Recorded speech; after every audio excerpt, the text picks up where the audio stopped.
I will be speaking about traditional astrology delineation techniques, which I learned from my master, great Robert Zoller, peace be upon him. And what I learned from him, about the delineation techniques, which means what we use today, interpreting the chart and also predictive techniques as well. And actually, traditional astrology or medieval astrology, I can say, has two ways of reading the chart. Firstly, delineation, I mean reading the chart with all the significators, which I will be speaking about them tonight, and also prediction. But if there is no good delineation, there is no good prediction. So there is a word, there is a saying in traditional astrology, what the chart promises, it happens to the native during the whole of his life. So the first thing we have to do is to delineate the chart, the promises of the chart, to find out, to determine the significators correctly. This is the most important thing. So tonight I will be speaking about the techniques, and this is my master, Robert Zoller. I'm with him. I was with him in Vancouver in 2004, just for a memory, because I will be using his chart tonight. Robert Zoller was born in 25 January 1947 at 8:59 a.m. at Mount Vernon, New York.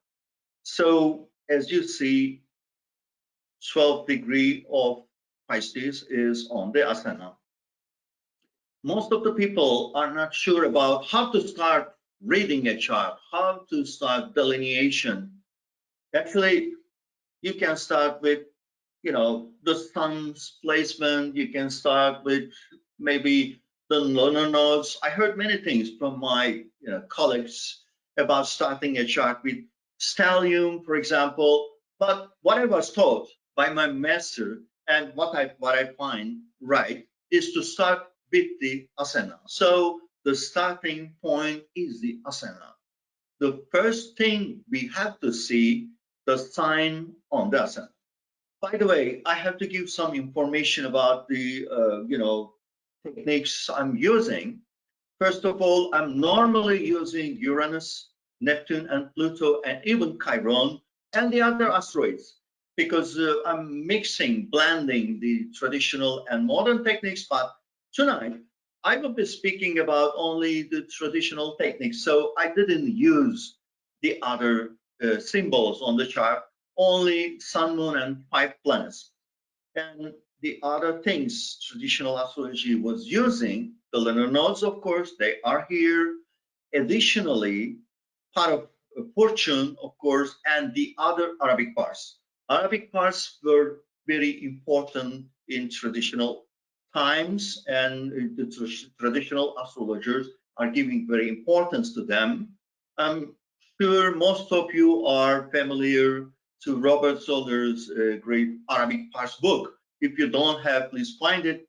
And I would recommend, this is best Arabic parts book I have ever seen. And additionally, I'm using fixed stars when I'm, reading a chart. These are very important things. The fixed stars are in the 8th sphere over the 7th planet sphere.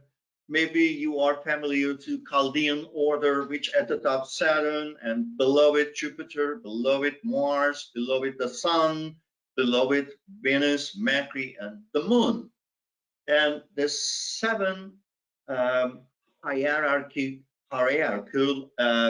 sphere of the sky is, called Chaldean order. But not only that, the 8th sphere is the sphere of the fixed stars.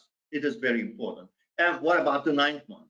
It was called the throne of God, actually, which we can call prime mobile.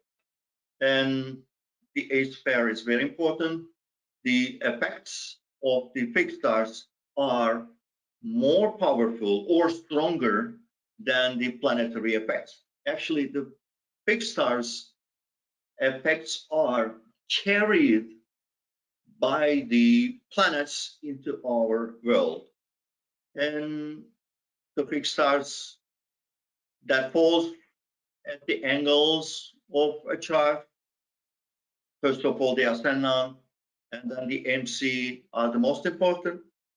And the fixed stars in conjunction with all the planets in the chart, but especially the ruler of the ascendant, the Lord of the ascendant. In old times it was called so, the Lord, the ruler of the ascendant, and of course the sun, moon, everything is important, but the most important one, the ascendant and the ruler of it, because in traditional astrology, persona is looked from the ascendant. The ascendant is you.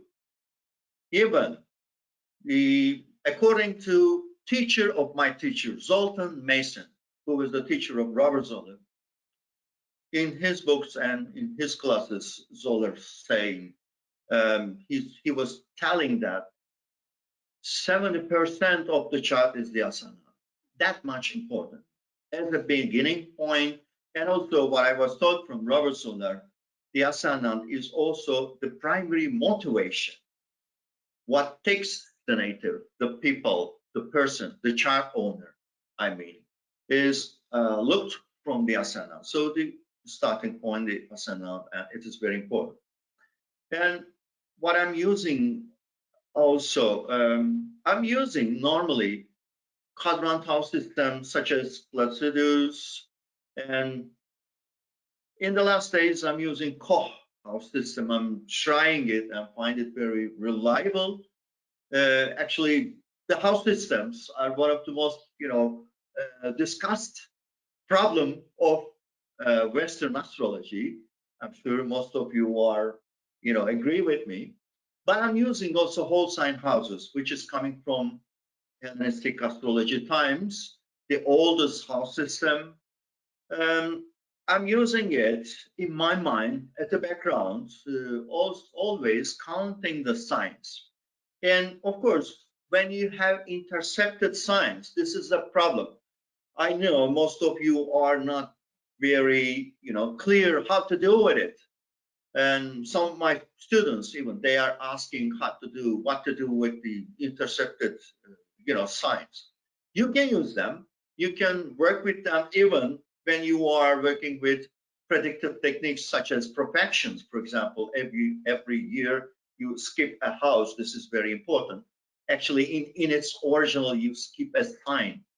So if you have an intercepted sign in your chart or in some other chart, you can look at the house cusp first. The sign on the house cusp and its ruler is the primary ruler of that house. But the intercepted sign's ruler is the second ruler of that house. The secondary ruler or sub-ruler, we can say. They are both working. And what I'm also using, the exaltation rulership of the signs. For example, Aries. If Aries is on a house cusp, then I'm first looking at Mars and secondly to the Sun, because it is the exaltation ruler, as well as the almutan. Almutans are important in traditional astrology.